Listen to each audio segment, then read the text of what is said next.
وقال الذين لا يرجون لقاءنا لولا أنزل علينا الملائكة أو نرى ربنا لقد استكبروا في أنفسهم وعتوا عتوا كبيرا يوم يرون الملائكة لا بشرى يومئذ للمجرمين ويقولون حجرا محجورا وقدمنا إلى ما عملوا من عمل فجعلناه هباء منثورا أصحاب الجنة يومئذ خير مستقرا وأحسن مقيلا ويوم تشقق السماء بالغمام ونزل الملائكة تنزيلا الملك يومئذ الحق للرحمن وكان يوما على الكافرين عسيرا ويوم يعض الظالم على يديه يقول يا ليتني اتخذت مع الرسول سبيلا يا ويلتى ليتني لم أتخذ فلانا خليلا لقد أضلني عن الذكر بعد إذ جاءني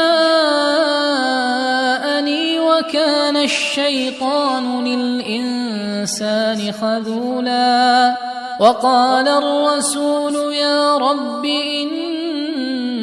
قوم اتخذوا هذا القرآن مهجورا وكذلك جعلنا لكل نبي عدوا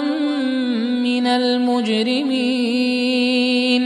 وكفى بربك هاديا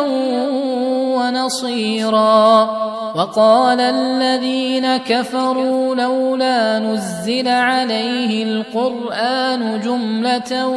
واحدة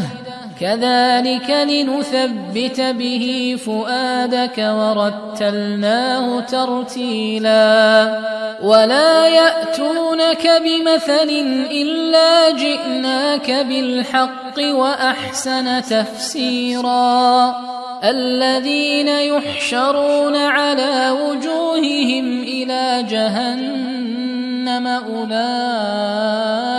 شر مكانا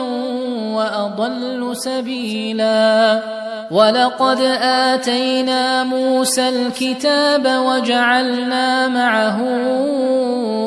أخاه هارون وزيرا فقلنا اذهبا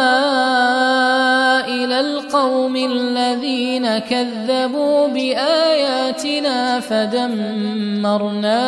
تدميرا وقوم نوح لما كذبوا الرسل أغرقناهم وجعلناهم للناس آية